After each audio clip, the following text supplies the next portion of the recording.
Alright, all you glorious gamers out there, welcome to the PlayersToo podcast, the video game podcast for gamers like you, by gamers like you.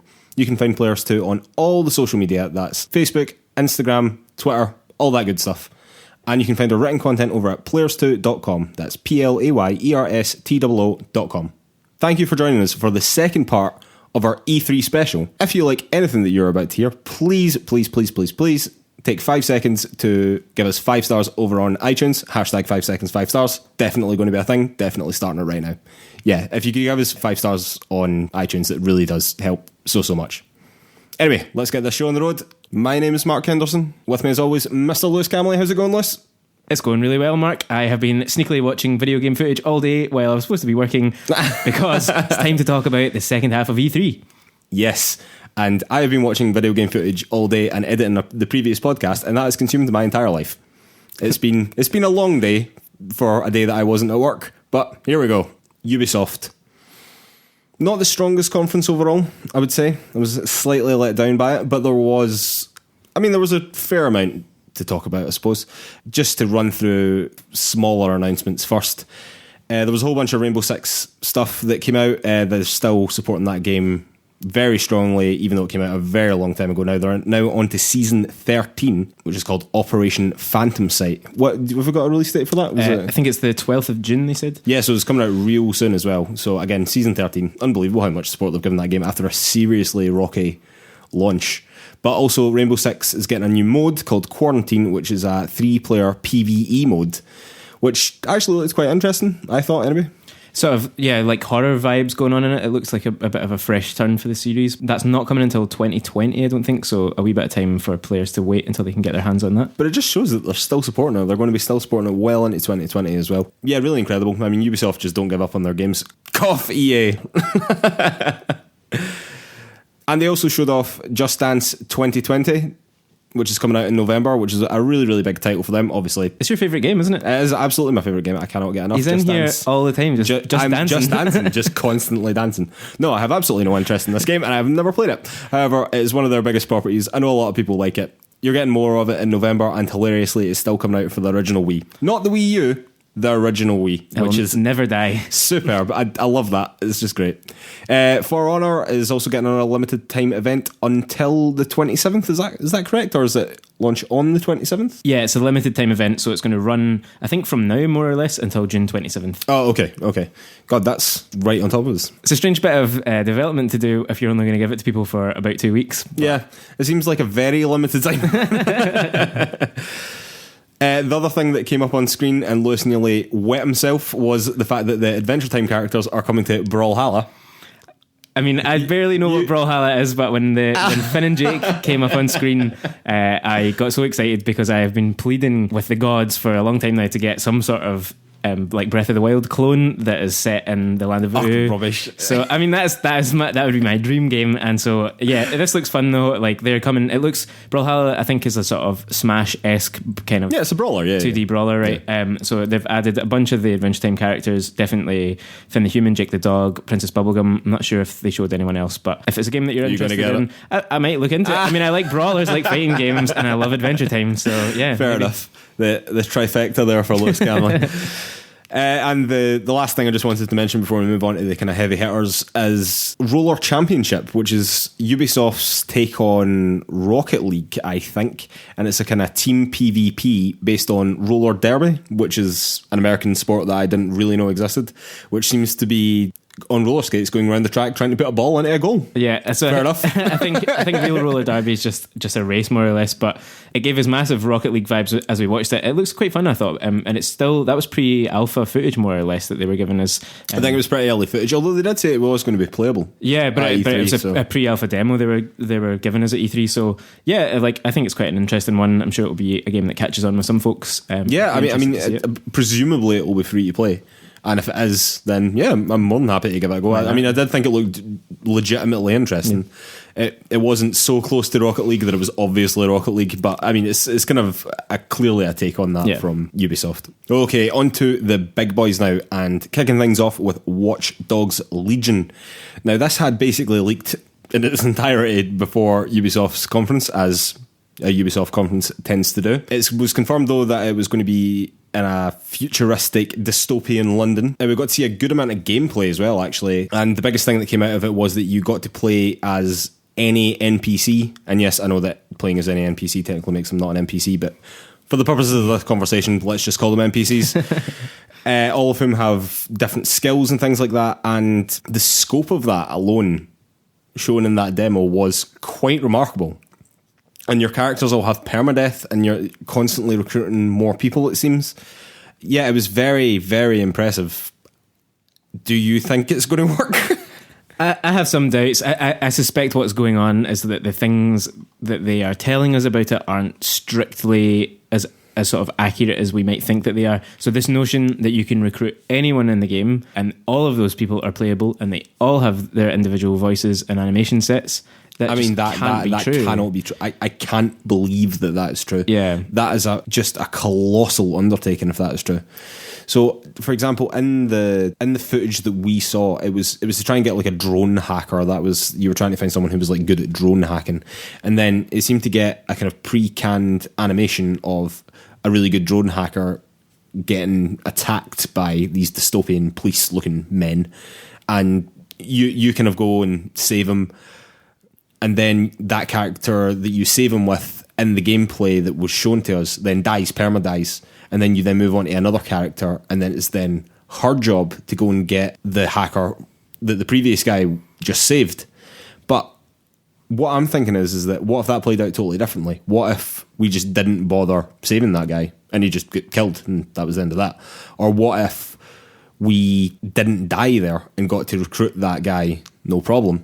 You know what I mean? And then the mission that we played as the woman, which looked like a kind of preset mission. I mean, in any other game, I would have just assumed that this is just a mission that you play in the game and that's the end of that. But would we still play that mission then? Because that guy then technically wouldn't be there. He wouldn't have been held hostage and she wouldn't have had to have saved him. Yeah. It was all very... I just don't know. I just don't know if that can possibly be true. That is insane if they've pulled that off. That's creating your own game and giving the player choices on a level that is just way beyond anything that we've ever seen. Yeah, but it's so hard to imagine that they would be given us the option to just skip whole chunks of gameplay. So I suspect the things that we saw in that trailer you have to do. Maybe you don't have to do them as the characters that we watched them play as, but I suspect, for instance... But that level still has to happen. I suspect we still have to get that hacker, that specific hacker, out of that one place, of our characters specifically has to die. Not necessarily that. I can't imagine, because that's up to you as the player if whether or not you survive and but anyway, like either way, we would have had to have rescued him from being taken hostage. Yeah, I think as he was after your character died, obviously. Yeah, I assume that's what's going on, and that means that there's obviously certain characters and certain pathways that have to happen. So this idea that you can kind of just, I mean, by the end of the presentation, they were telling us you can essentially build whatever kind of squad you want. So if you want 4 kind of classic gangsters, or if you want, a team of old grannies who are all hackers, or if you want a bunch of hipsters, or they kind of made out like anything is possible in that sense. But that again, there's no way there has to be limits on that. You couldn't have done that mission that we watched without a character who was decent at combat, because if you had someone like one of the characters we watched them scan over... But could you have? Well, do we know that? Presumably you, maybe you can, you could physically choose a really terrible character to go and do it with, but it'll just be very difficult to achieve. But as basically, as long as the character that your savings animations and stuff are the same, then the mission can play out. We just don't know. That's there's a bit of a cloud hanging over it. There's the sense that if it does the things that they're kind of claiming it's going to do, it could be extremely impressive.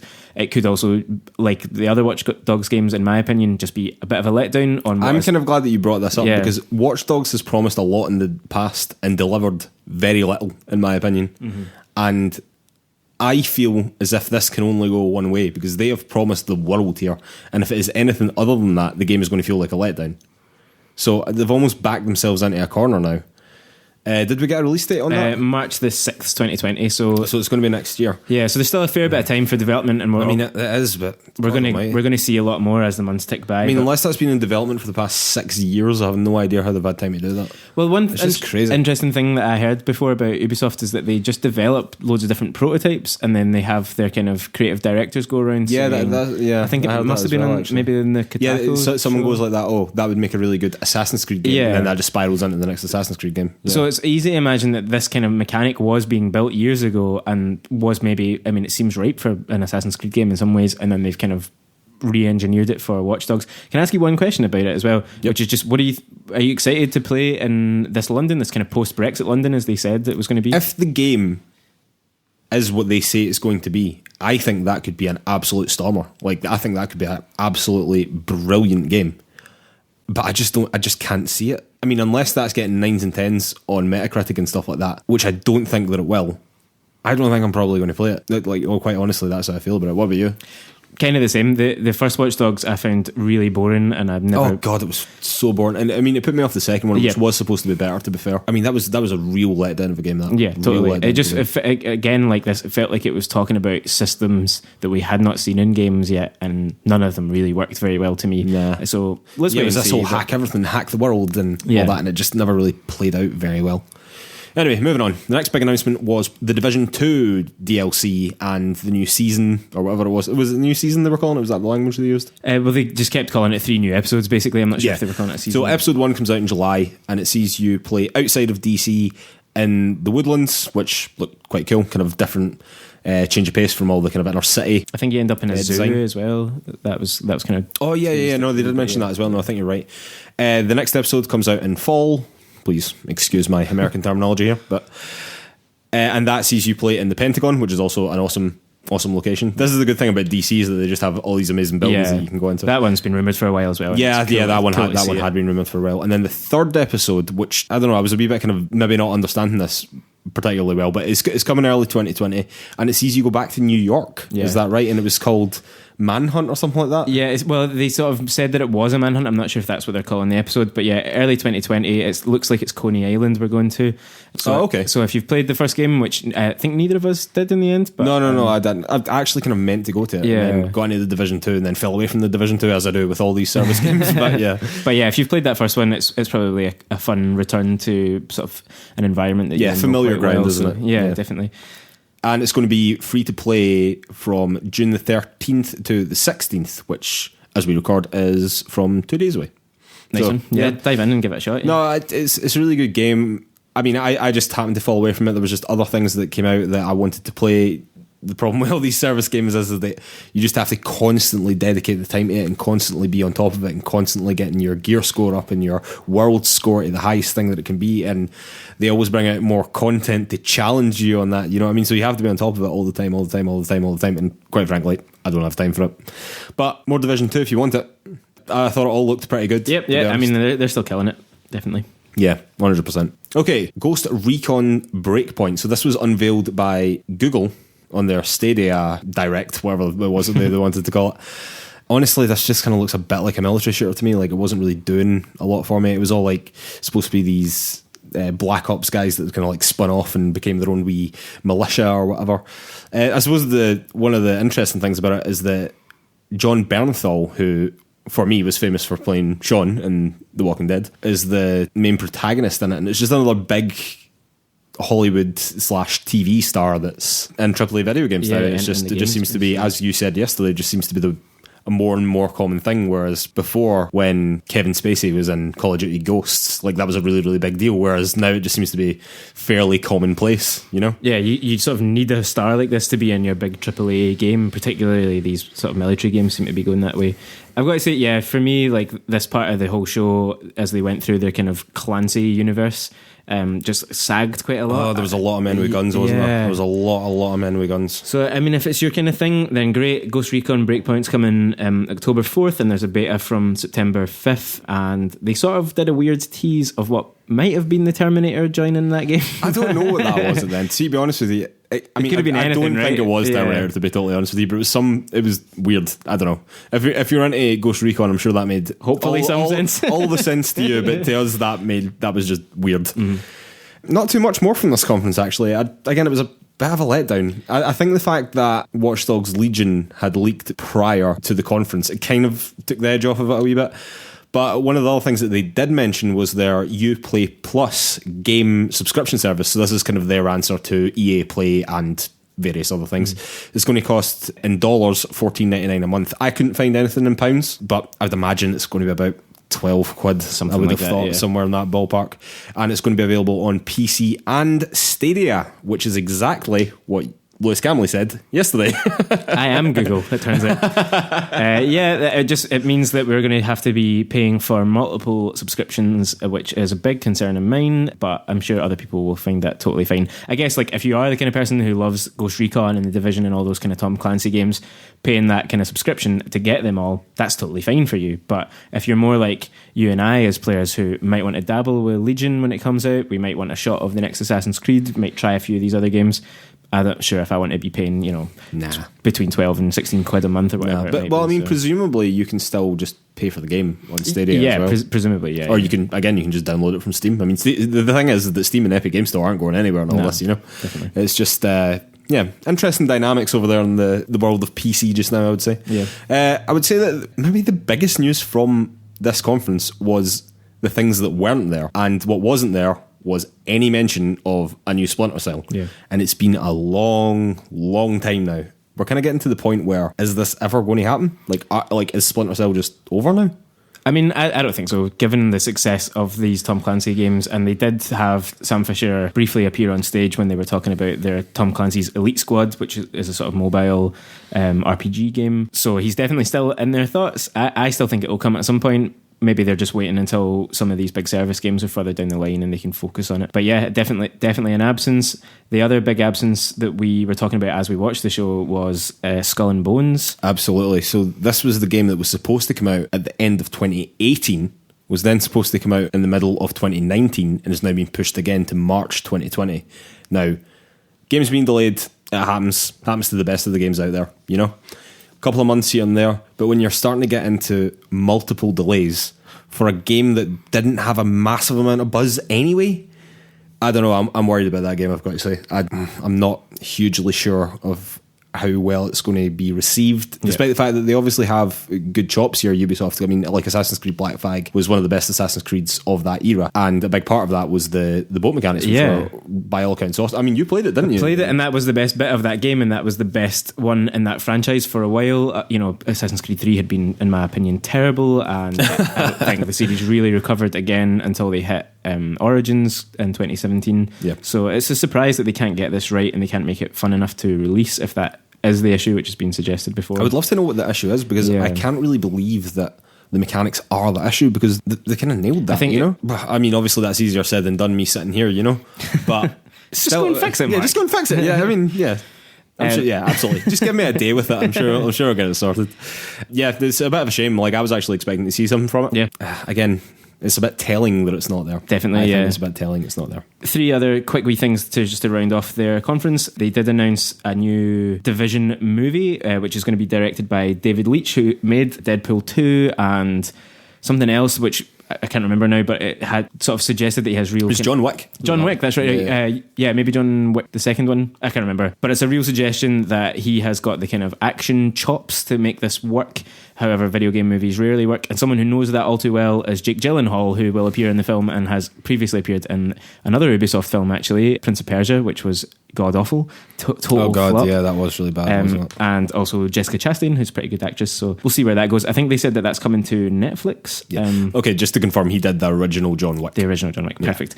It's Keanu's E3 for sure. Keanu's E3, yeah. They also brought out, of all people, Mac from It's Always Sunny in Philadelphia. Yeah, Rob McElhenney, man, yeah. Yeah, to announce his new show, which is being brought to Apple TV Plus, and it is called Mythic Quest, and it's about a game development studio who are on the verge of releasing a massive expansion to their kind of record-breaking MMO sort of Warcrafty style game. It looked kind of funny. Like, shows and comedy generally about video games can be kind of awful, but have a lot of trust in old Rob to deliver something good. He did mention Charlie Day and some of the other It's Always Sunny producers were behind it. Yeah, I didn't see Charlie Day in it. There was the guy who played Abed from Community, whose name Danny Pute, I think. Pute? I'm not sure. Or something like that. He's Abed from Community, and he is awesome. Who was the other person that we saw in it as well?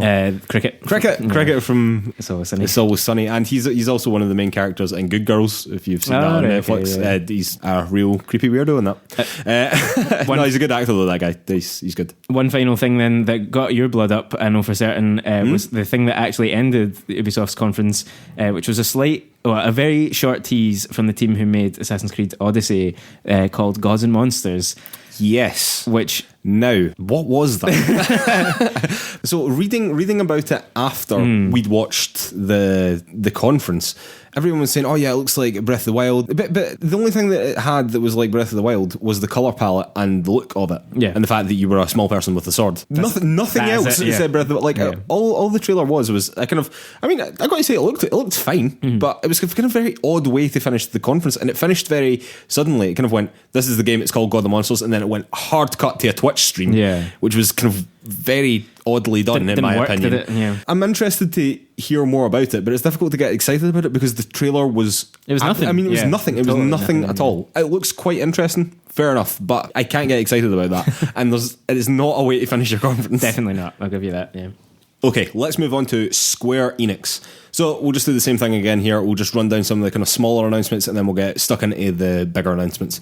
Starting off things with Octopath Traveler, which is now on Steam, but there was no mention of the mobile prequel, weirdly, which I thought was a bit strange, but hey you go. Octopath is excellent if you're a PC player. Definitely get involved with that. The menu-driven battle system in there is just awesome. It's really, really good. Then Dragon Quest XI, the Definitive Edition, is coming out in the fall. Dragon Quest Builders 2 got a long,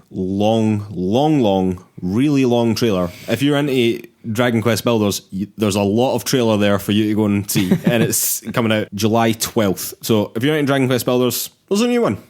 There's also a playable demo on PlayStation from June 27th, which... Oh, yeah? Yeah, just to... Oh, that's cool. That's cool. Yeah. I thought it was quite a fun trailer for what it is. I think it looks alright, but... It just went on, mate. It just went on. Not my vibe, but yeah. Yeah, the next game I just wanted to mention was Circuit Superstars, which looked a lot like Micro Machines on an actual track, this kind of top-down racer. And I thought the art style looked absolutely great, and I thought it looked really, really fun. I'm definitely interested to see more about the game. It didn't look like it'd be like a full price title or anything. No, I don't think it'll be free to play, but it'll probably maybe be about a 20 quid number. Yeah, maybe less even. What I found interesting about that was that it seemed to come from Square Enix Collective, which by the sounds of things is sort of their indie publishing arm, because they then talked about another game called Battalion 1944, which to be honest looked terrible. No, but that's been out for a while. Yeah. It was just an expansion for that. But that's a PC only game. Yeah, but they seem to be releasing a kind of one or two games every year under this kind of umbrella. So this one, like you say, Circuit Superstars, really gave me those Micro Machines vibes as well from when we were kids. It's totally what it was going for. Yeah. It's totally what it was going for. But it looked really fun. I thought it looked like quite a fresh kind of take on that sort of arcadey racing game stuff. So interesting. Moving on, and Kingdom Hearts 3 got a new bizarre trailer, which just seems to be par for the course for Kingdom Hearts, to be totally honest with you, for their new DLC, which is weirdly called Remind, but why would it be called anything else? It's Kingdom Hearts. If you're a big Kingdom Hearts fan, there's more game to play for you. Thumbs up. It's really not my thing, but I know it's got an enormous fan base. So that's coming out in winter this year, so thumbs up there. Then on to Dying Light 2, which was shown off again with another kind of extended trailer. I always kind of liked Dying Light, actually, the kind of parkour vibes in the zombie apocalypse and whatever. It was just quite a cool idea. I've never really played it much, to be completely honest with you, but if you're a big fan of the first Dying Light, which I know there were a lot of people. Yeah. And Dying Light 2. It was a better trailer than the one we saw on Xbox stage the other day. Oh, it was a better trailer, yeah. Because we've both mentioned that felt like it ruined the game a bit from what we'd previously seen. And this one made me think, yeah, okay, I could play that. Yeah, no. And again, coming out spring 2020 as well.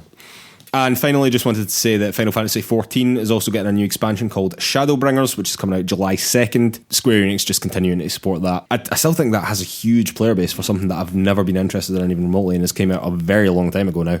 But, yep, another expansion coming out July 2nd, if you're into that. Okay. Final Fantasy VII Remake. A really extended look at this. Lots of gameplay, lots of trailer. Apparently, they will have enough content to fill 2 Blu-ray discs with this remake, which makes me wonder, is this going to be multiple games rather than multiple episodes? Because, of course, the rumour previously had been that it's going to be released in multiple episodes.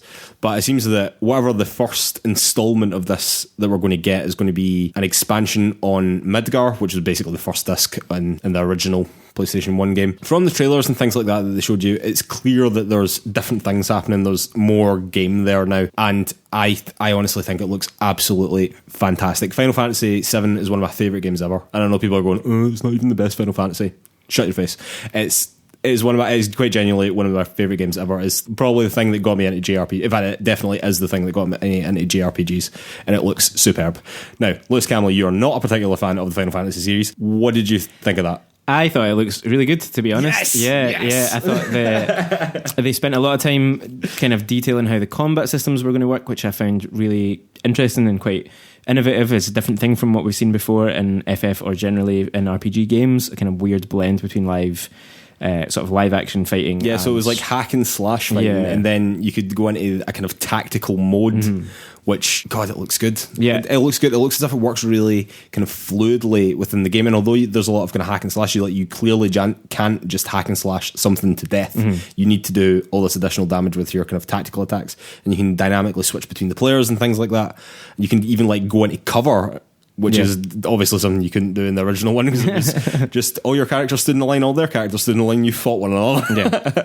The way it should be. Great. Yeah. Well, a wee bit, but this is really good as well. I did like that they sort of said on stage that this, despite it being slightly different from the original game, it sounds like, from all the rumours we've heard as well, that story-wise certain different things might happen. Characters might be introduced at different points, or depart the game at different points and that kind of thing. But they said that it was going to be perfect for new players, which basically I am. I've barely touched the Final Fantasy series. I'm definitely going to play this. It drops in March 2020. Yes, a release date. It's quite a busy time for games, but I don't care. Yeah, I'm excited. I literally don't care what else is there. That is what's getting played. I'm definitely excited to check it out. My question to you though would be, would you recommend for someone like me who's never played the original, do I go and play the original first? I would recommend to anyone to go and play the original at any point, regardless of whether or not they want to play this game. Okay. Maybe you're the wrong person to ask. Superb. I probably am the wrong person to ask. Do I think it's necessary to play the original before playing this? Absolutely not. Do I think you should play that? Obviously, because it's one of the greatest games ever. I suppose what I'm really getting at is, like, is this going to be like watching the film before you've read the book? Oh, that's an interesting way of putting it. Because interestingly, I think that this is going to be longer and more in depth than the initial game actually was. Yeah. So it's kind of like the reverse. Yeah, it's almost like the reverse, which is interesting. But yeah, I just wanted to mention as well, they showed like an extended gameplay trailer which showed off Tifa for the first time, and we got to see like her sort of fighting, and we got like a proper look at Sephiroth as well for the first time, who's the main protagonist in the game. Antagonist. Yeah. My apologies. Yeah, God, I really, really, really was blown away by that. And they showed a huge amount of gameplay as well. They showed a fight against one of the kind of scorpion-y looking sentinel things. Yeah, you fighting in the original game, but the fight looked super, like it looked great, didn't it? I mean, that's not just me really being like a fanboy here, is it? Yeah, like, I need you to back me up. We've not long since been playing things like the new Devil May Cry and stuff like that, and that just had that same vibe of like, I am in a space with these enormous things, and I'm just going to go absolutely mental at them. So it was exciting to watch. Genuinely. God, it looks so good. Just on the Final Fantasy nostalgia train, they are also remaking Final Fantasy VIII, which was long rumoured that there was never going to happen, because there was a whole host of problems with the licensing, particularly around the music. But yeah, there was even chat that the full remaster. Full remaster. I'm really excited about that. Final Fantasy VIII is also a superb game, a really, really good game, and I think the only Final Fantasy game you've ever owned. The only one I've owned, the only one I've really played. So, oh really? Have you not played anything of any of the rest of them? No. Wow. I mean, I've been around people playing 7. But I think beyond you've been around me playing 7. No, but like barely. I think my cousin had it when it was originally out and stuff as well. Oh, okay. But yeah, like never really dabbled with it. 8 was the first and only one that I ever got. I barely played that. I was like 7 or something when that came out, and I had absolutely no idea what the hell was going on. Or what. Well, the thing is, I actually played Final Fantasy 7 into the PlayStation 2 life cycle, so I kind of went back to it. But God almighty, it was good. It looks so good. That we're going to talk about a lot of other games as well, particularly Nintendo. That is my most anticipated game now. That is my favourite game that I've seen. The FF7 remake, even better than Cyberpunk for me so far, and that is and that's not saying Cyberpunk looks terrible or anything like that. It's not. Cyberpunk also looks fucking incredible. It's just that there's so much nostalgia for me tied up in that game as well. It's one of my favourite games ever, and I just cannot believe a modern remake of it looks that fucking good. It looks so good. Okay, enough of me fanboying out over here. The next game I wanted to mention was a new IP from People Can Fly. called Outriders. Now, People Can Fly, you may never have heard of People Can Fly, but I guarantee you have heard of the games that People Can Fly have worked on, which is the original 4 Gears games, and they originally worked on Fortnite Save the World mod. Oh, wow. I didn't know. Yeah, and they were actually worked with Epic on a lot of those games. They co-developed a lot of those games with Epic, then were bought by Epic, then are subsequently spun off again from Epic and have went back to their original name. So, good pedigree, I would say. Damn good pedigree. I'm not really sure how I felt about this game. There was a lot of chat for a while that they were supposed to be working on a AAA shooter with Square Enix, but this looked a bit more kind of monsters and demons, and that wasn't really what I thought they were going to do. Yeah. And it looked very realistic, whereas a lot of the other stuff was kind of, well, I suppose Gears was a bit like that as well, wasn't it? It was all kind of monsters and what have you. But they also made like Bulletstorm and more recently Fortnite, so I thought it might have been a bit more of that kind of cartoony, kind of fun first-person shooter. But this looks as if it's a very taking itself seriously sort of shooter. I mean, they described it as a dark modern shooter specifically within their kind of little montage about it. I thought, it was an interesting trailer. It's just something to keep your eye on. I don't have massively high hopes for it or anything like that, but I just think it could surprise you. It could surprise you. So keep an eye out for that one. They've said that there's going to be more information coming out in the winter. So keep an eye out for that. Okay, moving on then to the other big announcement that we knew was going to be coming at the Square Enix conference, and that is Marvel's Avengers. Now, I'm not as excited about this as I wanted to be, basically. But it seems as though you play as Thor, Iron Man, Hulk, Captain America, and Black Widow. They seem to be the only playable characters. No Spider-Man, notably, obviously, because that's over on the Sony side, so that was to be expected. I think that the character designs look too close to the Marvel Cinematic Universe character designs to the point that it's kind of weirdly uncanny. Yeah, they're like close enough. You realise that it's not supposed to be them, but they're quite similar models to them. So yeah, as opposed to what Insomniac and PlayStation did with their Peter Parker and their Mary Jane, which was like totally different. Like it was very clearly, and they even gave Spider-Man a new suit. Yeah. They made that very clear very early on. He's got this new suit. This is not the Spider-Man you know. Whereas Crystal Dynamics and Square Enix have clearly went down the road of, no, we want them to look a bit like what the people are familiar with the Marvel Cinematic Universe, but not that close to them. Yeah. And that's just made them look a wee bit uncanny and a bit weird. I suspect particularly Black Widow looks a bit like someone dressed up as Scarlett Johansson playing Black Widow, and I think they might get a bit of pelters for that because it's not the best. But well, people actually are. I mean, people are already saying online that the character designs aren't great, and because again, I always think these things and I go immediately to the internet, and then the internet always just confirms everything, doesn't it? Any cynical take, the internet's there before I am. So honestly, like, we got to see kind of small snippets of gameplay here and there kind of interwoven within a trailer, all of which look quite cool, look quite fluid. I still definitely want to play this game, but I wasn't quite as excited about it as I thought I might have been. Basically what they did mention was that there was going to be more content rolled out over, I don't know what they said, was it a year or multiple years? Multiple years, there you go. And they specifically mentioned new heroes as well, which is very exciting. And they also said that those new heroes and that new content would be free, which I just thought was great. It was just great to come out and just say, this will all be free. Yep. Presuming they stick to that, that is excellent. That's really gamer focused for the players. Superb. We're all about that here. They also specifically said that there would be no loot boxes and no pay to win mechanics. Yeah. Which, again, absolutely superb. No random loot boxes, which may be important down the line, because I can imagine that there will be some, but they just won't be random. I imagine that there will be microtransactions, particularly if it's a continually supported game. And I don't necessarily have a problem with that. Makes total sense. I don't have a problem with microtransactions. I have a problem with predatory loot boxes. That's what I have a problem with. So yeah, and they also mentioned that there'll be online elements to this. There'll be online 4-player and things. I mean, how excited are you? Am I being like a total downer about this? What are your thoughts? I think that maybe we've all blown up our expectations quite a bit, and neither of us are massive Avengers people. I think. No, we're not. I mean, I've not even seen Endgame or the one before that, Infinity War. Yeah. I mean, God, he's so up on the cultural zeitgeist. I'm all up in my pop culture, by the way. I think I am a bit more into it all than you are, but I was left a little cold by the idea. Like they ran through what the story was about, which is essentially just a kind of, the Avengers have been beaten in some battle, they were kind of duped, and it looks like the Avengers are the bad guys. It looks as if Captain America's dead, right? Oh, I don't know. No, I thought that's what they were showing you. Like, he went down with that big ship, and then he was like buried in that. Oh, and he saw Thor's hammer on it. Maybe right, maybe so. I could be wrong about that. I mean, they did say he's playable, so he's obviously not dead. If I'm wrong about that, please feel free not to contact Taz at PlayersToo on any social media. Thank you very much. But yeah, so it's kind of not a story that's completely unusual to us. Like, that the people think that the superheroes are the bad guys, and they have to reunite and defeat this big bad enemy a couple of years later, and essentially win back.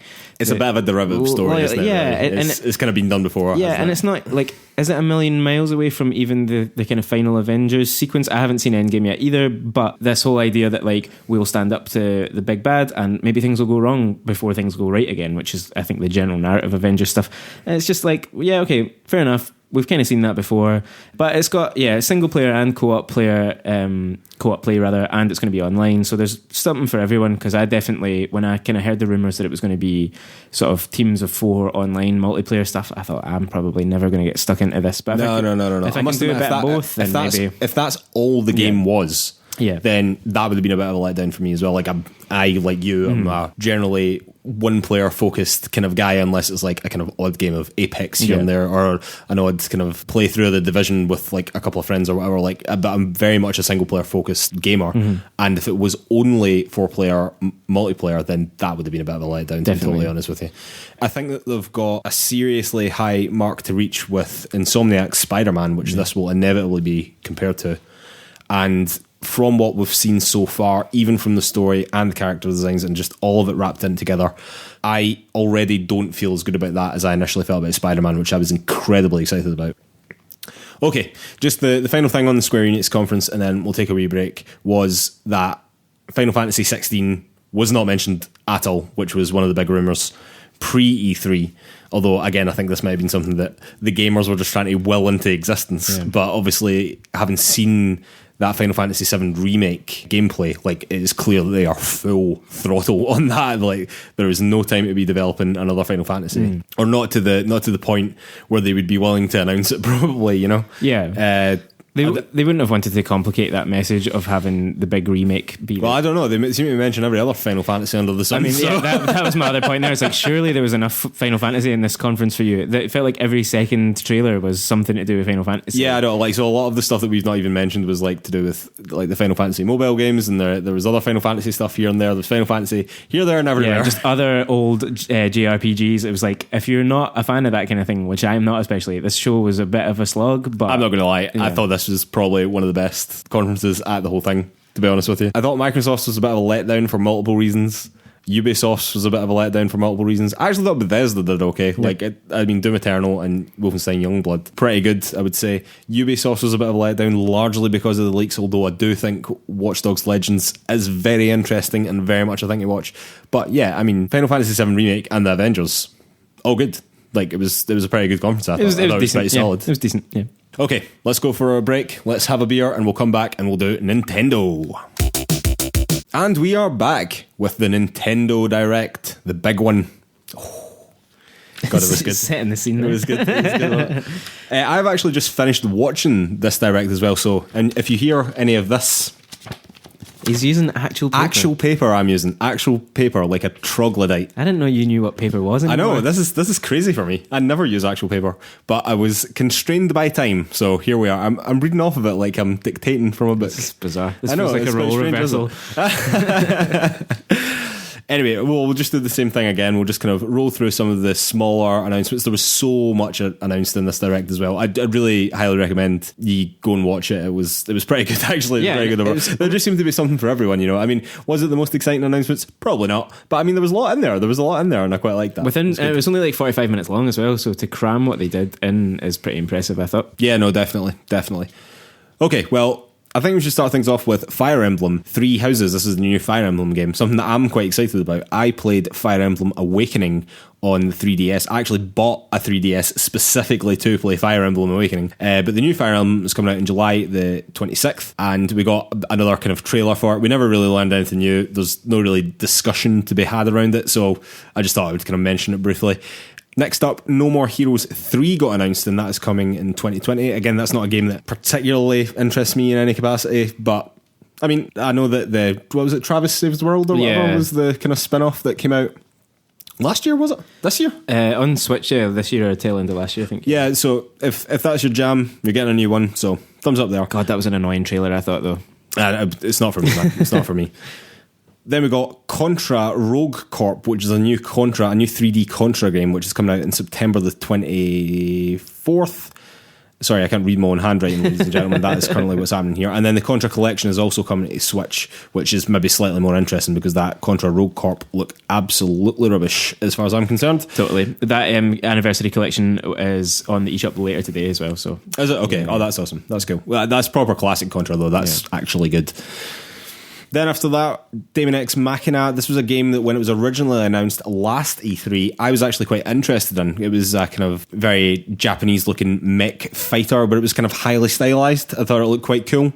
Then they released a demo, I think it was earlier on this year or the tail end of last year, and I played the demo and I was not very impressed, to be totally honest with you. But now it's got a release date, which is September the 13th.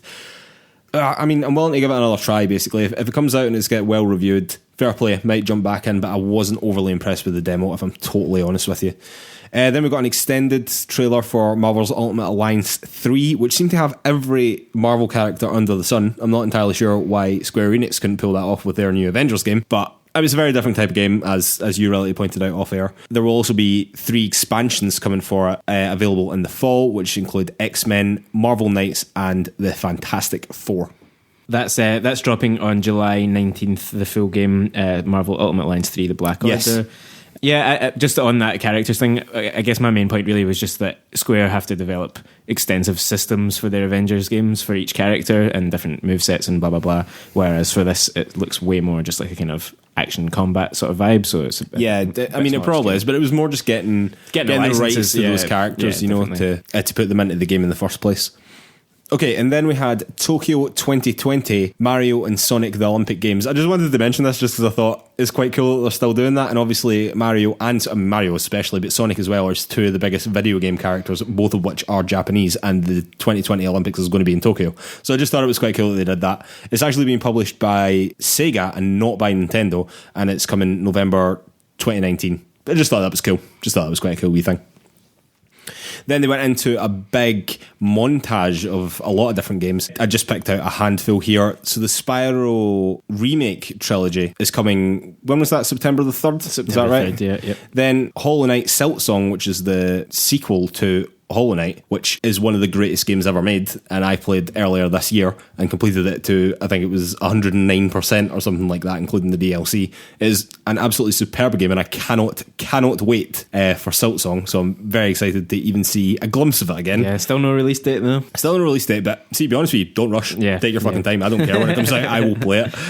Then Minecraft Dungeons, which is obviously another collaboration with Xbox. That's coming to Switch in spring 2020. Then we've got Doom Eternal, which is just coming soon to the Switch. And we've got Wolfenstein Youngblood, obviously both Bethesda games that we heard more about yesterday. And Youngblood is coming on July the 26th, which is launch day. Yeah. Which is launch day, yeah. Which makes me wonder whether either Nintendo, when they made the Direct, just didn't know what Doom Eternal's launch date was going to be, or... Oh, yeah? Well, of course, because it's pre-record. I mean, surely they would be told. I mean, they would, yeah. I mean, if Nintendo asked when are you going to release this date, they would just go, oh, well, it's going to be this time. Yeah. So why isn't it there then? Does that suggest that Doom Eternal won't be on Switch day and date when it's released on other systems? Maybe not, because I was quite surprised at that. I actually didn't realise from the Bethesda conference that Doom Eternal was going to be on Switch. Yeah. So I was quite surprised to hear that it was. So I don't know, maybe there's just a bit more development there. Obviously, the Switch isn't as powerful a console. Maybe there's a wee bit more work in it. I don't know.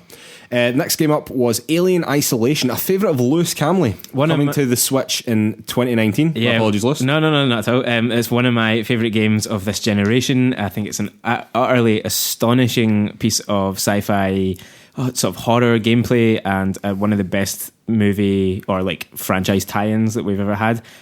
Unusually, I don't think this is a game suited to Switch necessarily. Well, this is the thing. When the previous Wolfenstein games came to Switch, was that really a Switch game? I mean, probably not really, right? Not really. I guess with that, though, it's still, it's arcadey enough that you can jump in and out. The thing with Alien Isolation is that you want to it's all about feeling that kind of horror and the sense of being hunted and hiding for long spells kind of getting lost in it, yeah, sort of thing. And like when me and my flatmate were playing it, we were like screaming at parts of it because when the alien comes for you, it can be terrifying. And so the thought of kind of playing that like on the train is a bit odd, but it's amazing that game's still got legs, and I hope that it's just a sign that we'll get a sequel at some point. Cool. I mean, I think that is probably quite a good sign. Yeah. Probably is quite a good sign. And then the last game from that montage that I just wanted to mention was Dauntless, which only came out earlier on this year, really not that long ago at all, actually. It was only a matter of weeks ago, I think, is coming to Switch in late 2019. This is a kind of very similar vibe to Monster Hunter World, maybe a bit kind of scaled back from that. Yeah. Free to play, right? Is it free to play? I'm not sure. Is it free to play? Yeah. If it's free to play, that's okay, great. But it's been received very, very well. So if you're interested in that, you can check it out on Switch later this year. Okay, into the bigger stuff. Let's start off with Smash as Nintendo did. 2 new character reveals. One, the hero from Dragon Quest XI, as well as some additional Dragon Quest characters, none of whom I particularly know and none of whom I particularly care about. None of whom were actually named by Nintendo either during that. So. One of them, it seems to be more of a kind of costume change rather than an additional character. I actually initially thought it was 2 characters we were getting. We were getting the hero and then we were getting these additional characters on top of that. But it seems to be more like like you were saying, like a Bowser Jr. costume swap. It looks either like that or like it's just each move that the hero has will bring in one of those partners or whatever. But yeah, not very clear how it's going to work. But interesting that there's 5 people on screen at one point. So new stuff there. Yeah, definitely. And then the other character reveal, just unbelievably, because I genuinely feel as if the gaming community has just willed this into existence, is Banjo-Kazooie, who is the first Western design character, I believe, ever to be in Smash, who is coming. Oh. So Banjo-Kazooie is coming in fall, and the Dragon Quest guys are coming in summer. Yeah. And that also represents another connection between Nintendo and Xbox, because absolutely, is an Xbox franchise. So yeah, impressive stuff. Just to point out, like, as amazing as those characters looked, and we saw little sections of their kind of movesets within this. But the CG trailers that Nintendo have put together for Smash, since it was first announced right up to these character reveals, are unbelievable. Oh, they're great. They're really good. Fantastic. Yeah, they're really and good. So it's just super satisfying to watch the way that, if you've not seen it, go and watch the Banjo reveal, because it was really, really well done. It was really well done. Like, if don't spoil it. If it's a saga you can follow, and it's really well worth checking. Yeah. It was really quite funny. It was good. Okay, moving on. Luigi's Mansion 3. Lots of gameplay in this one. Coming 2019, no date. Which I'm thinking, is that going to get pushed? But, okay, but no, I'll take Nintendo's word for it, though. I mean, generally speaking, they've been pretty good. It looks pretty finished from what they showed us. Release dates. Yeah, no, it looks cool.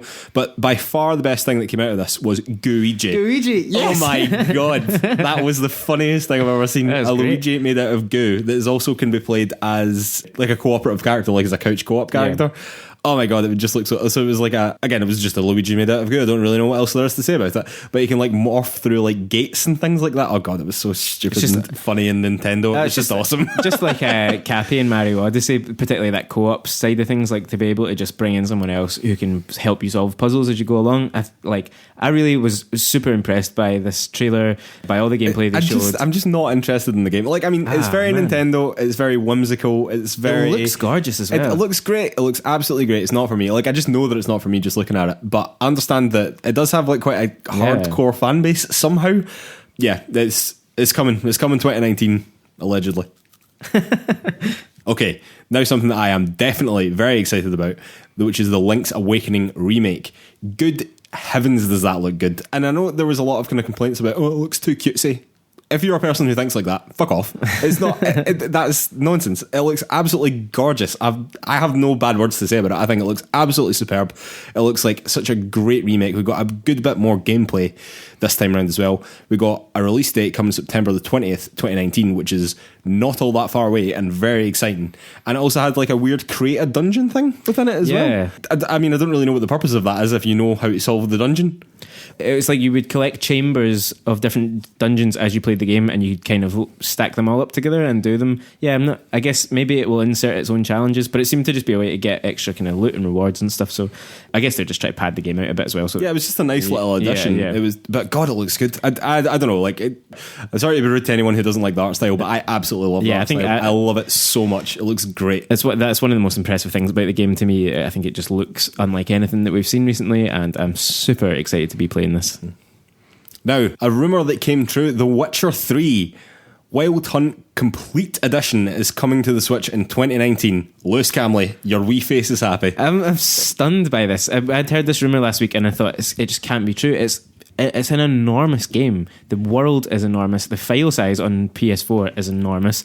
And that's a good point. I wonder what size of the file size will be on Switch. Wow. Surely too big for the Switch to hold. And so also that it's the complete edition that presumably then includes the free DLCs that they put out. I believe it does. Yeah. What was that? Blood and Iron or something? And I can't remember what the other one was called. It's not Blood and Wine. Yeah, something like that. Yeah. Something like that. Yeah. And they, so that is, again, both of those expansions were like games in themselves. This will presumably also include Gwent, not the full game of Gwent, which they're also releasing now. Well, there was a spin-off game of Gwent. I'm not sure it will include that. No, but like just the mechanics of Gwent that are in the game already. I'm sure the game is effectively a game in itself as well. Which you loved Gwent as well. Did you I really enjoyed it. I will. You can get it on your phone now. Yeah, that's my intention. Like I really enjoyed Gwent. I assumed that Gwent was what we were getting here. Like I did not think that Witcher rumour could be true, and assumed we would get Gwent because it seems to fit. So I think Gwent's already on the Switch, isn't it? I don't know, possibly, but I didn't think so. But yeah, this is coming in 2019. It's incredible. It's the first time that I've really genuinely wanted cross progression to be introduced now, because I've got a save file of The Witcher on my PS4 that I'm fairly unlikely to go back to anytime soon. Do you reckon you'll play it on Switch then? You reckon you're more likely to play it on the Switch than you are to go back to it on PlayStation 4? I think if I could play it, the issue with playing The Witcher is that it is so enormous that I sunk countless hours into it and didn't get particularly far. There's a lot of grind in the early stages of the game. It's difficult at times. The combat is difficult. And so the idea of going back to that, having left it to play some other stuff, now feels quite daunting. But if I could just pick it up for half an hour on my train journey in the morning, do a little bit of progression, there's quite a lot of busy work in The Witcher as well, tidying things up, sorting out your inventory, that kind of thing. So if you could kind of do all of that and then jump back on in the PlayStation later on and do a mission, and I would get back into it then. So here's praying that some sort of cross progression. Can I just say this is the first time Lewis Camley has spoke positively about cross progression in any meaningful way, apart from the fact of it would be good, I suppose. Yeah, it's the first time that I felt like I need it. Okay, next up was Resident Evil 5 and Resident Evil 6 are also both coming to the Switch. The Switch is just building up their library of Resident Evil games, basically. These are, I would say, easily the two worst Resident Evil games. Yes, 6 by a considerable distance below 5 as well. 5 is like passable as an action game. 5's okay. 5's okay. 6 is real bad. Really bad. But yeah, they're going to be there if you want to play them. I think that there's a lot better games on Switch, namely 4 specifically, which is excellent. Yep. But I mean, they're there if you want to play them. Next up, Astral Chain. My comments on this is that it looks like a Platinum game, and that is awesome.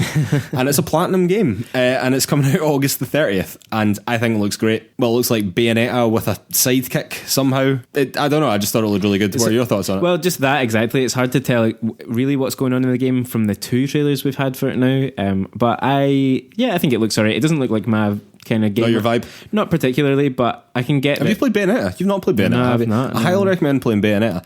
I thought Bayonetta 2, having came out quite a long time ago now, was significantly better than the new Devil May Cry that we played. Mm-hmm. Like, quite a lot better by quite a distance. And I think Bayonetta is a more compelling character than Dante or Nero or that new chap with the poetry reading.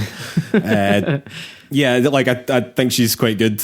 And if this game is anything like that, thumbs up. And I think Platinum games have got a pretty good record now, for me, stretching back to Nier Automata that I played 3 years ago now, which was just superb. Oh, that was something that was missing from the Square Enix conference, actually. Yoko Taro.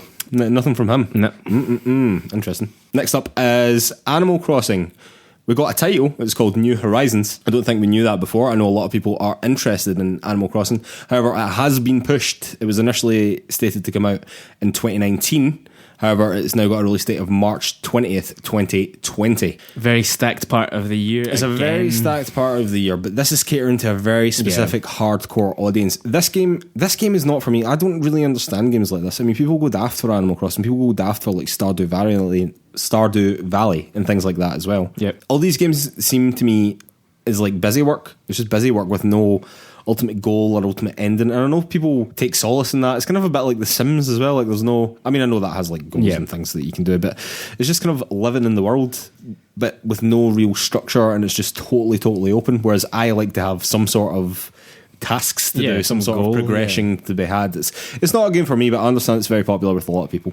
Bit of a shame that it's been pushed. We got to see a bit of actual gameplay this time around as well. It looked like Animal Crossing. Truth be told, it looked like Animal Crossing. Totally. I thought the art style was nice again, but yeah, it's just not something that I think either of us are going to play. If it is something that you're interested in, they did say that some of the game was going to be on Nintendo's Treehouse, which is essentially, I guess, a sort of stream. Yeah, so that was the stream afterwards. Yeah, so I think it's going on all through E3 at different points. But is it really? Okay, I could be wrong about that, but because I know they were showing Pokemon gameplay directly after the direct.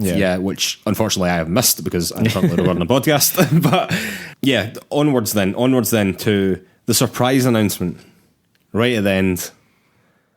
Lewis, it was a Breath of the Wild sequel. They teased a Breath of the Wild sequel. And they did more than tease it, didn't they? They told us straight up in actual text on a black background, we are developing a Breath of the Wild sequel. Now, ladies and gentlemen, Breath of the Wild is probably the greatest video game that has been made in the last, 15 years, 10 years, easily. Easily, yeah. It is unbelievably good. Unbelievably good. There are not enough words for me to describe how much I enjoyed that game. And I know that you spent more time in it than I did. I've spent more time in that game than almost any other game. It came on the back of playing Mario Odyssey and Metal Gear Solid 5, both also for a hell of a long time. I adored Breath of the Wild. I think it is the best game ever made, and more of it. Is your favourite game ever made? I think so, yeah. I think it was completely innovative. It was fascinating. It was so deep. There was so much going on in it. It was a great world to spend time in. I could not praise it more highly, and if there's more of that coming, all the better. Yeah. If anyone out there is in any doubt about whether or not they want to buy a Switch, it is worth buying a Switch for the sole purpose of playing Breath of the Wild. It is that good a game. It is a system seller in the truest sense. Unbelievable game. And this looks as if it's going to be set in the same... Well, it's a direct sequel to Breath of the Wild, which basically we've not seen since Majora's Mask. And it sounds as if it's going to be very much like Majora's Mask, e.g. it's going to be set in the same world, which hopefully means that it will come out sooner rather than later, because they've got all the assets there. And we're just going to be getting told a different story in a slightly changed version of that world. This has long been rumoured. I often just thought this was kind of nonsense and kind of speculation, but here we go. It's actually happening, and I simply can't believe it. Look at your wee face. I just loved it so much, and yeah, to get this tease at the end was just incredible. The little sort of CG trailer itself was kind of interesting, wasn't giving much away, but it definitely does seem to be hinting towards that Majora's Mask sort of alteration of the world, which is amazing because I'm not ready to be done with Hyrule just yet, that version of Hyrule at least. So yeah, let's just pray it's pretty soon. It might end up being a good few years away though. I think it might come out next year. Stick it in March 2020 I don't think they want to commit to that yet, but I think it might come out in like November next year, and it might be like their Christmas thing. Oh my god, imagine that happened. It would be so good. Oh god, I love that. It's in prime position for that just now, really. I mean, yeah. Because everything else, all their major titles are coming out before that, so it could be their Christmas next year. It could be next year. Oh my god, it's so good. Okay, just two highly touted predictions from before this conference were the new Metroid, which we learned got pushed and got handed over to Retro, was not mentioned at all. I'm not necessarily surprised by that. I didn't particularly think that we were going to get anything from Metroid Prime 4, but what was highly thought was that we might get a Metroid Prime trilogy on Switch.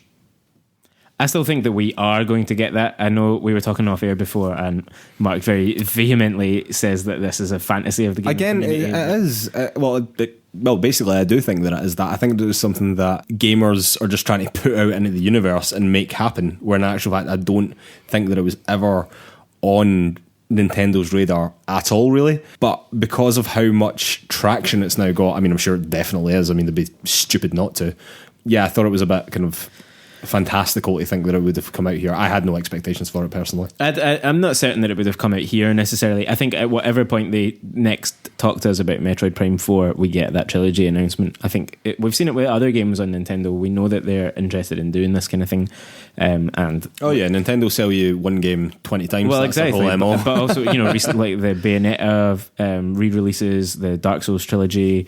Not that those are Nintendo games necessarily, but just we know that Nintendo is up for giving us these kind of collections of games that maybe you haven't played before because you didn't have a Nintendo system before, like us. Whereas you kind of got into the Switch ecosystem, and it's kind of time to introduce players to these things. I don't necessarily disagree with all that, but I just don't think it's really.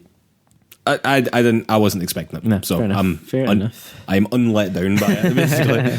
The other thing which I am slightly more let down by is Bayonetta, which I previously mentioned. Like, I really, really liked. I got the double pack of Bayonetta 1 and Bayonetta 2. Well, it wasn't a double pack, it was actually Bayonetta 2 you got, and then they gave you a download code for Bayonetta 1. Yeah.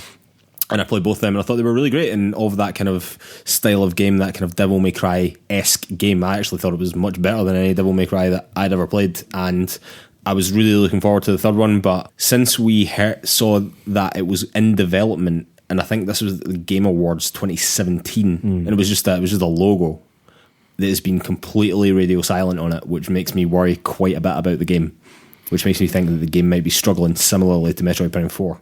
Maybe, but then they did come out and clarify Metroid Prime 4, I suppose. They did, which is even more concerning about Bayonetta, the fact that they've still not said anything about it, and it's been so long. Maybe come Christmas, that'll be 2 years since they've said anything about it. Yeah, but that's crazy. But you never know. With Nintendo, they might just do a direct in September, and it'll be something. It's out. Yeah, exactly. Yeah. One other thing, I have actually heard from several people that it might have been a bit of problem in development. Oh yeah. Which is sad to hear, because I'm really looking forward to it. One other thing that I know you were expecting, or hoping for at least, because we spoke about it beforehand, was some sort of update to the Nintendo Online system. Yes, so there was some data mining done on the Nintendo Online service, which did seem to imply that there was emulation for SNES games. Obviously, just now that we've only got NES games on the Nintendo Online service. I think now would have been a great time to announce that. Maybe they want to do their own standalone thing. They don't want to get that lost in the myriad of things that are happening at E3. But yeah, I do genuinely think that's coming. I do think that any N64 emulation or GameCube emulation coming for free as part of the online Switch package, I find that very difficult to believe. However, I can see a lot of SNES games going on that. And maybe old Game Boy and stuff as well. And maybe, so GBA was another one. So there's a GBA emulator on there as well, which GBA emulators can obviously run old Game Boy Color and Game Boy games as well, if you didn't know that. Yeah, and I just wanted to mention as well, as I said yesterday, I wanted to talk about Pokemon a little bit, but I realised that we're getting a wee bit on in time now. We're trying to keep these under an hour, and you will know if we've managed that or not. But looking at the time just now, I'm sensing no. Yeah, so before E3, there was a big long Pokemon Direct about the new games Sword and Shield. I thought that we were going to hear a lot more about it at E3 actually, but we actually heard very little, apart from the fact that you could use the Pokemon Let's Go Pokeball controller thing with it in some capacity, but not in all capacities. It was a bit kind of weird, and that they were going to show gameplay after the Direct, which I'm currently missing. So from the Direct, I thought that they were taking kind of a half step towards the Pokemon Breath of the Wild that, well, I certainly want, where it's you just roam an open world and Pokemon are just around, and you go from town to town and do your gym battles in a more open, less confined linear paths. And they have introduced an area like that called, I think it's just called Wild Area actually. Something like that, yeah.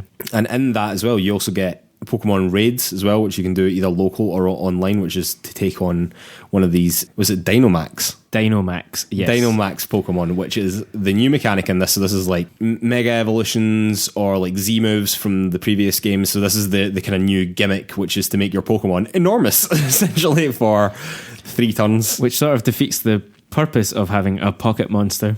Well, I mean, it was a big ball. You can put it in your backpack. It's like a backpack monster at that point. It's fine. It only lasts 3 turns. It's cool. No, but I actually thought the Pokemon raids looked really cool. I thought that was a really interesting thing that you could do. And in your 4 teams, you could only Dynamax one of your character's Pokemon against this fully Dynamax Pokemon that stays Dynamaxed, which is obviously supposed to make it significantly more powerful. And yeah, I just thought that was a nice thing to add in. Outside of that, it looks as if between towns you will use this wild area to get around, or that's at least what I'm hoping. But it seems that when you get in or near a town area, there is still the long grass with random encounters. So, I mean, it's kind of a half step in the right direction, not really the step that I wanted to see, or the full step that I wanted to see in that direction. It's still a Pokemon game. You still get a fire, a water, a grass starter. It's still gym battles. You're still going to some sort of Elite Four or Indigo Plateau similar thing. You know, it's kind of I'm excited for it, but I'm not as excited as I thought I might have been for it. Any interest at all? I mean, I've not played a Pokemon game in comfortably 15 years now, and I'm not sure. Ladies and gentlemen, I do go and play Red probably once a year, I will say. I mean, actually 15 years is total lie. It'll be about 20 years now. I thought the Direct was interesting. I don't think it needs any of that Dynamax business particularly. No, I don't particularly like the gimmicks either, and it's not iterative. It's not like it's building on previous gimmicks. It's just a new gimmick. Here's a new for one. The new game. Yeah. And so, and I know it's all supposed to be region specific, and that's how they kind of get around it. And blah blah blah. But yeah, they feel a bit cheap. Yeah, honestly. I'm going to keep my eye on it. It's the sort of thing that I would maybe pick up and try. I just can't imagine sinking the amount of time that Pokemon games require into it. I did think, as you sort of text me, the Sword Legendary Pokemon is completely absurd. The Sword Legendary Pokemon isn't good. And to be honest with you, I was pretty convinced I was going to buy Sword until I saw the Legendary Pokemon, and I thought, that's a dog with a sword in its mouth. Yeah, which we have seen better with D-Dog back in the day from Metal Gear Solid 5. Absolutely, yeah. No, but I actually thought the Shield Pokemon looked really cool, like conversely. Anyway, I don't have much more to say about Pokemon than that. I'm still quite excited about it. It seems like a half step in the direction that I want it to go in rather than a full step, but still very much looking forward to it. Still definitely going to play it when it comes out. When is it coming out? It comes out November 15th, which is looking pretty crowded these days, but I'm still definitely going to play it. It's a new Pokemon game and it's getting played, and that's the end of it, quite frankly. Okay, and just one final shout out to the Kinda Funny showcase, which was a big indies showcase done by the guys over at Kinda Funny Games. We're big fans of Kinda Funny here. They're actually a real inspiration to what we are currently doing. And their focus on indie games is so great and something I really think that the industry needs. I mean, you get all these things at E3 all the time, but it's huge publishers, it's huge AAA games, it's millions and millions of dollars, and the little guy doesn't have any space. Yeah, and this follows up from their first showcase that they did back at the Game Awards, roughly at that point? Or it was instead of the Sony event? It was instead of PSX. That was it. It was instead of PSX last year, but this was actually a bigger thing. They had over 60 games at this, so obviously we don't have time to go through all of them now. But I really encourage you to go and watch them and support those guys over there, because again, they're a huge inspiration to us, and we would like to see them supported, and we would like to see them do more stuff like this, because Greg Miller and Tim Geddes have the power to do these things, and I think that they're using that power well. Just a couple of highlights for me anyway from the showcase was Looking for Heals, which is an odd sort of game where you play as the healer and you are only interested in supporting the AI and giving the AI instructions within the game. Which I just thought was quite an interesting take on that. It just kind of looked like a kind of dungeon crawlery type thing. Basically, yeah. Yeah, I just thought it was quite cool. Falcon Age is coming to the PC. This was a PSVR, or was it just PlayStation? I know it was supposed to be played in VR, but I'm not entirely sure that it was VR exclusive. I'm not 100% certain. I think it might have been, yeah. But it was received really well, and that's coming to PC now as well. So if you're a PC gamer, you can get a look at that. The Walking Dead's Onslaught is also coming to. Oh, that's PSVR. That's coming to, but they had to pull that trailer from their showcase somehow because they were getting it pulled. AMC put up a copyright warning. So. Oh, I forgot to promote their bloody game. That's ridiculous. There was another game called Freedom Finger, which is a crazy bullet hell looking game where you play as a giant finger. Yeah. And is a crazy satirical take on America. Yeah, and it's full of music. That game said it was like driven by, like each level was kind of driven by a different tune, and they listed some of the acts involved in it, and there's some like pretty decent names within that, so it's worth checking that out. Yeah, no, sounds pretty interesting. Yeah, all these things are just something to keep an eye on. Like indie games can vary so wildly between looking good but being crap, and definitely looking crap but being amazing. Yeah. You know what I mean? It's a very volatile space. The next one up was The Gardens Between, which is an odd sort of game. I know that you were quite into this one. Yeah, it's something that I'd clocked a while ago. There was an article on Kotaku, I think, like months and months and months ago, just when someone had first had a shot of it.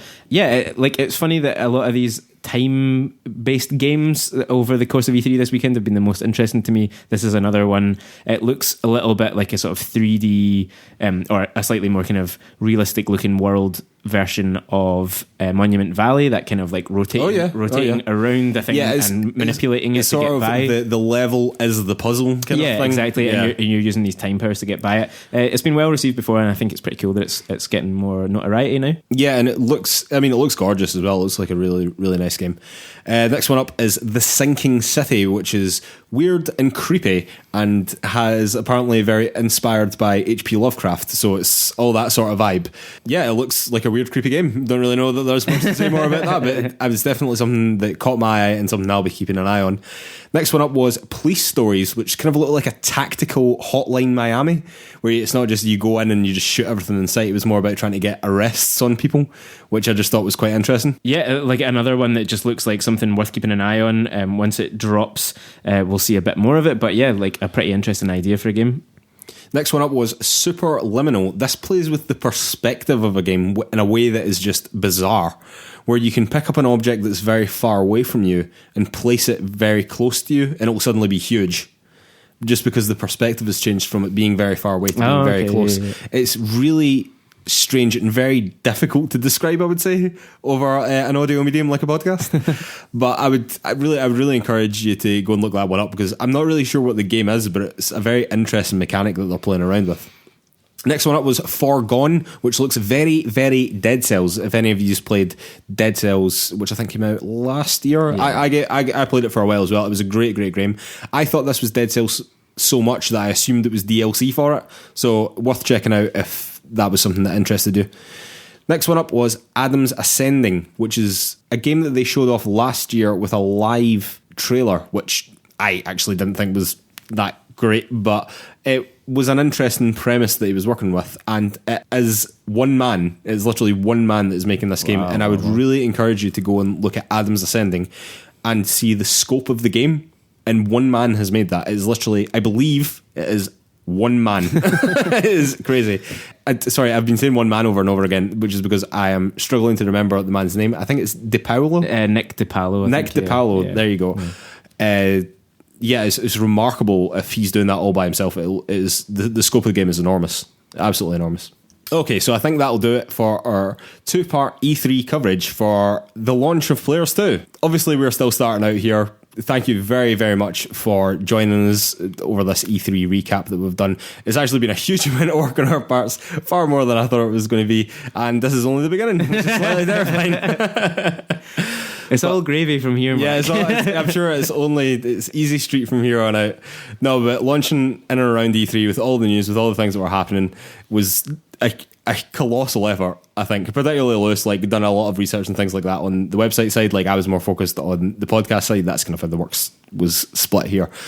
But yeah, please continue to join us. We're going to put out one of these podcasts every week. If you liked anything you heard here, please give us 5 stars on Apple Podcasts, not iTunes, which I know I said before and in the last episode, but they've now changed it to Apple Podcasts because iTunes is dying. At last. Yeah, so please give us 5 stars over there. It really means a huge amount. Hashtag 5 seconds, 5 stars. It only takes you 5 seconds to give us 5 stars. 5 seconds, 5 stars.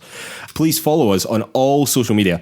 So Facebook, Instagram, Twitter, YouTube, anywhere you can follow people, we're probably there at PlayersToo. Please give us a follow, give us a like, give us a thumbs up. It really means the world to us, particularly at this point when we're just going to start out. We really need all the help we can get. And remember to jump over to PlayersToo.com for some more original and additional written content. We are going to update that kind of as we go, and we'll hope to share some really interesting insights with you there. So give us a click. So until next week, see you all there. Thanks.